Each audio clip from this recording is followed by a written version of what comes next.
Hello, thanks for choosing this session. It's nice to be back at the summit. I was here in 2019 last. It seems a long time without events like this, so it's nice to see people in real world. Okay, we better get to the content. I'm really happy to talk about content marketing. I love content marketing because if you get it right, you can really be successful against your competitors, and if you get it wrong, you've got no chance, basically. Smart Insights are a learning platform. We're a subscription service for learning about online marketing, strategy planning, and all the channels. But we're a freemium platform, which means we have templates to help you review your marketing activities and your personal skills, and then develop those. So I'll show you some of those in a moment. We formed Smart Insights in 2010, and that was really the evolution of my books that you can see there on the left. Do we have any readers of my books by chance? Show of hands. Thanks for buying the books. It seems like a bit of an ego boost there, but it's nice to know they've helped people learn. Thank you. Yeah, the one on the right there is actually, that's the 8th edition of our digital marketing strategy book. So I originally wrote that in 2000, which is a bit hard to relate to. But the new one's got a lot of good figures, I think, and mind tools to help you think through your digital marketing. So I hope, as well as talking about content marketing, I hope you can use these tools today. And this is one of them right here. This is why I love content marketing, because it does really fuel all of these marketing activities, whether you're B2B, B2C. You really need to think through how can we use marketing at all these touch points, and understanding, is the content really working for our audiences at these points?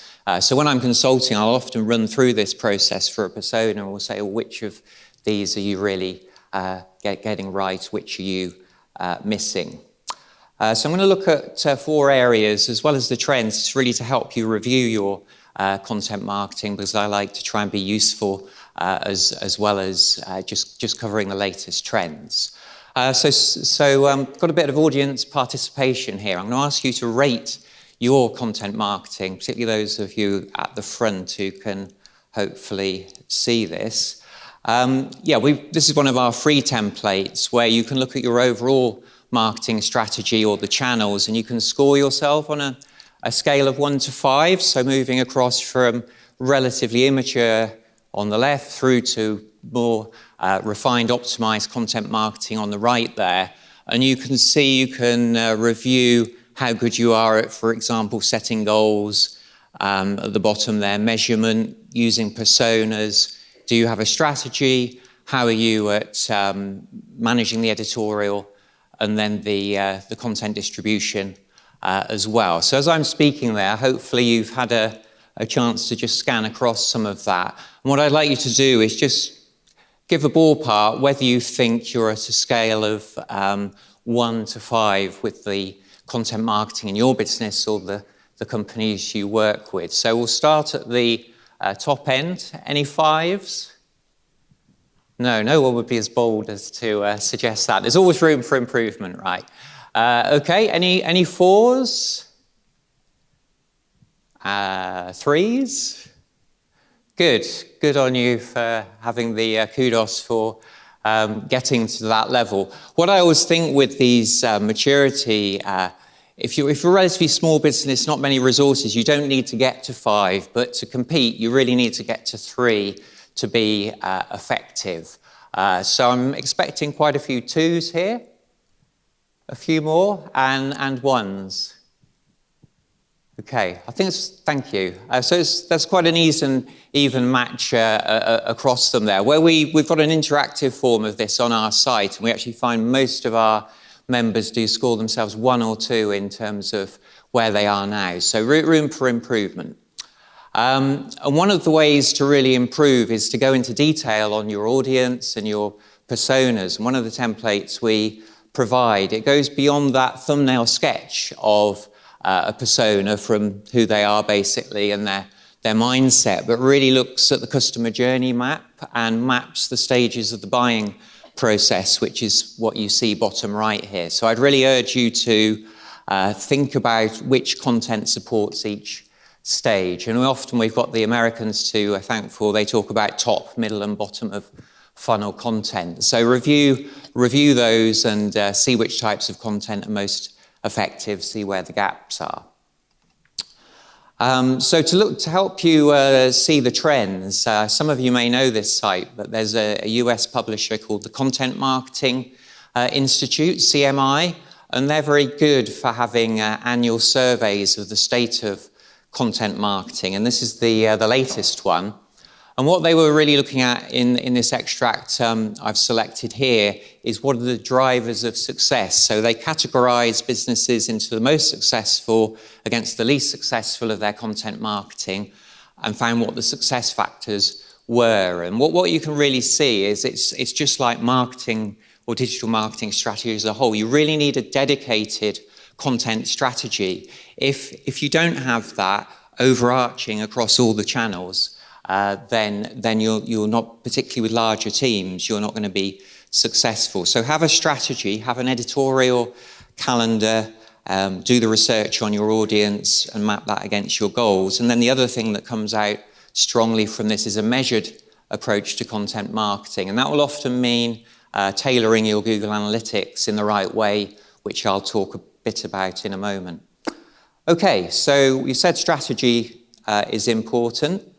And one of the tools we provide on our blog, actually, which has been popular over the years and had a lot of imitation, is this matrix where you can plot out the content that you currently use across the buyer life cycle from awareness to purchase. But what we've overlaid on that is a flavour of how interactive how engaging that content is. So at the top, it's more emotional content. At the bottom, it's more rational, traditional content you might often see in B2B markets.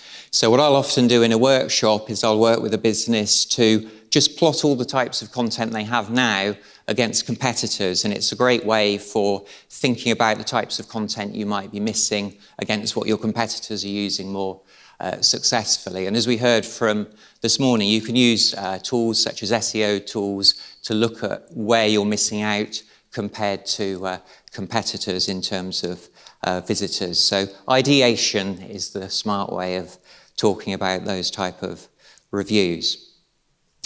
I want to give some examples of what I think are good content marketers. And within business-to-business marketing, Drift, another theme of this morning was conversational marketing, along with Intercom, which we use.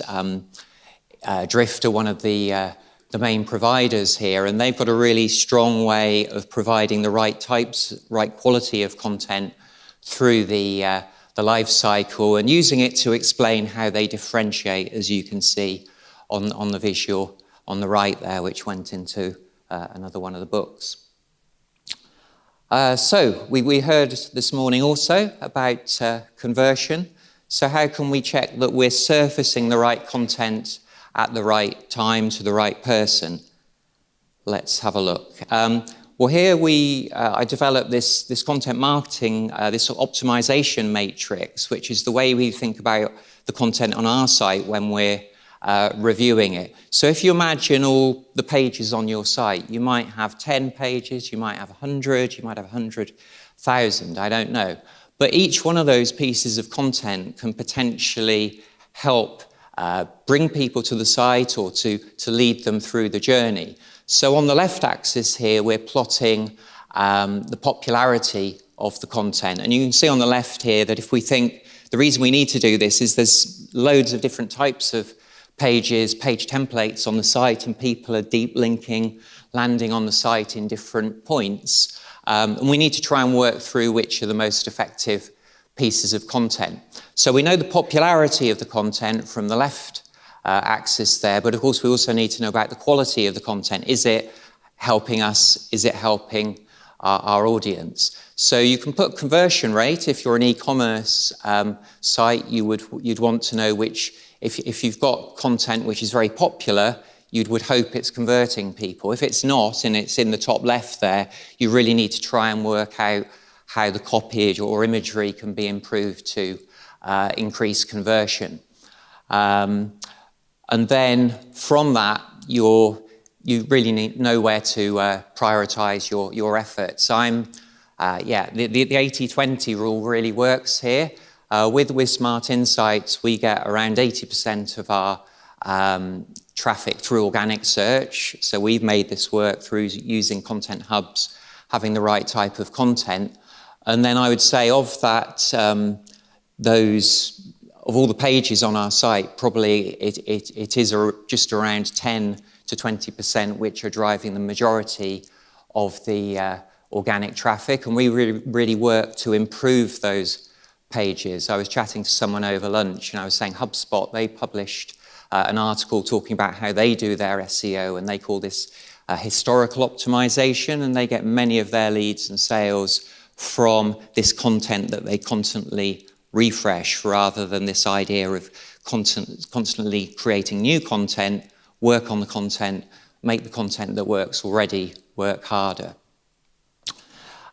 So if you're not a B2C company, you're not taking sales online, it's really useful to look at page value as a measure of whether the content is influencing sale. And this is just from the Google demo account. You can see that there if you're looking to learn it. But we find that very useful for seeing our strongest content and where we've got content that might be getting good levels of engagement, but it's not really converting people. We haven't talked much about Google Analytics today, but I think it's only a year before the current Analytics retires, and we've got Google Analytics 4 coming along. So you need to find new ways to measure that page value in future.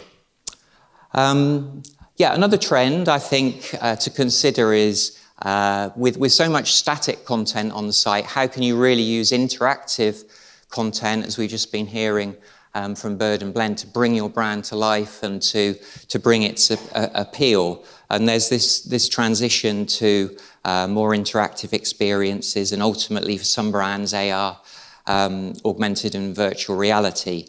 B2B example of someone who's done this quite nicely is Global Web Index. They've got, if you're in consumer marketing, they've got great insights about online consumer behavior. And traditionally, they would have published a static PDF report for download, but they've now got an online interactive version of that.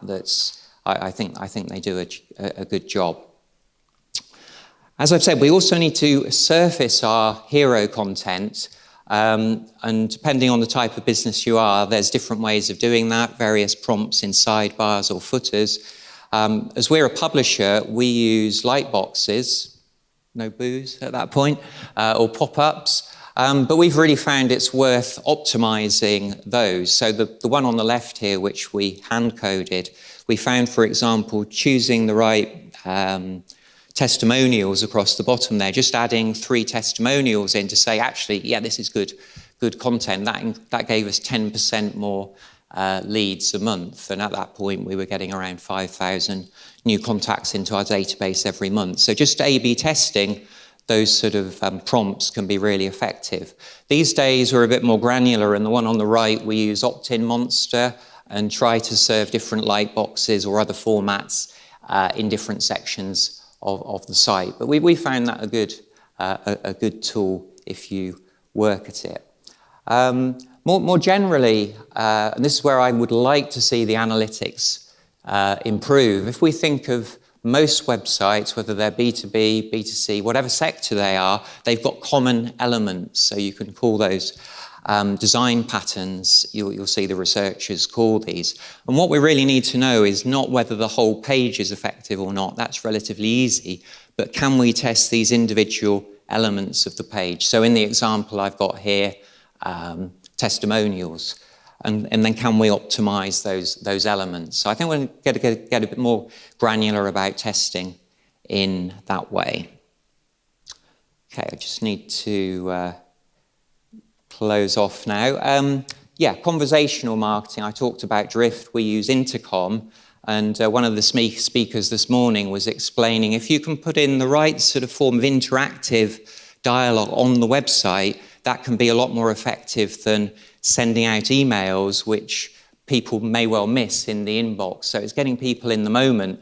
And we're able to serve messages like this one here from Intercom, where it offers a relevant bit of content, and it actually gets much better, particularly with first-time visitors or first-time subscribers, gets much better engagement than an email would, just because it's in the moment. And it's a good way of getting feedback on the content. You can see we've got 80% thumbs up there for that particular piece of content, so people seem to like it.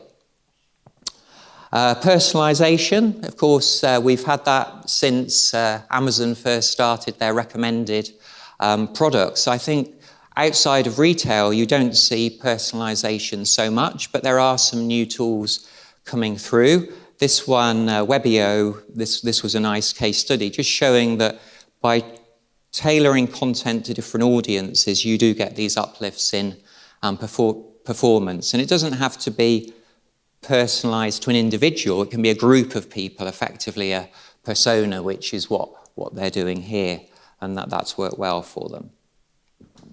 Within content formats, I think we've seen for the past few years that video is becoming more popular, and if you wanted to drill down on that, that's the CMI also report on that. I did note that actually webinars and webcasts are the most important format of video, so that sort of human element, particularly in the pandemic, is still important.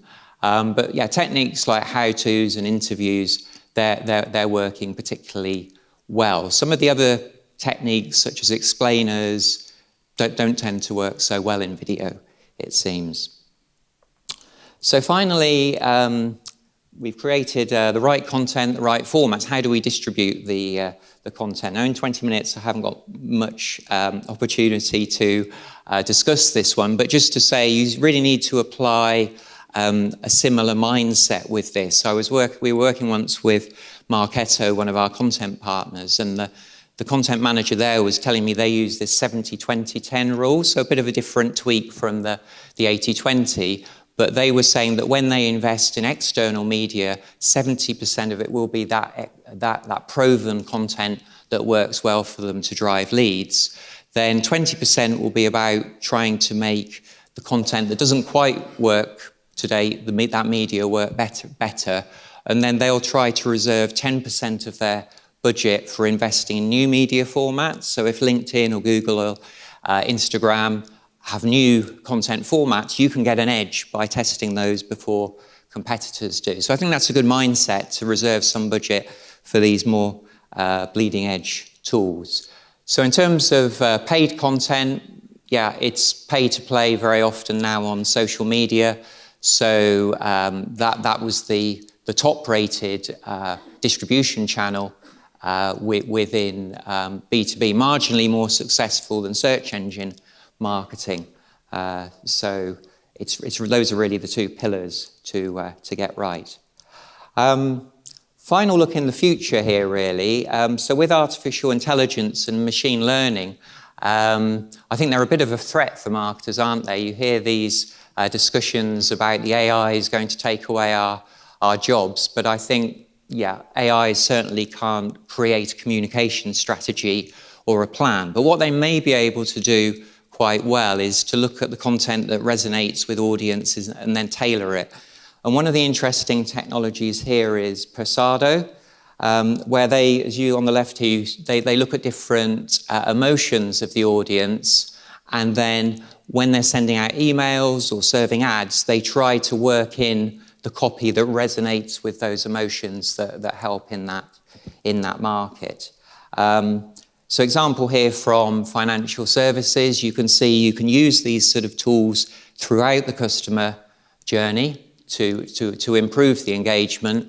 And I think, is that a LinkedIn? Yeah, that looks like a LinkedIn ad there. You can see they've broken down the different elements of the ads, and then they'll be testing all of those against a vast permutation of different copy until they find the ones that work best. So it's really multivariate testing, as we used to talk about, but it's built into the tool, into your ads there. So this is our final slide, which I'm not going to talk against now. RACE is a framework we've developed to help marketers review and plan their improvements to their digital maturity. And if you download the deck later, this just gives you a way of reviewing your use of content marketing and digital more generally. So, thank you. I think that's 20 minutes. If you do have any other questions, I'll be around in the break. So yeah, feel free to say hi or ask any questions there. And I'm on LinkedIn if you'd like to ask questions or subscribe to my updates there. So thank you.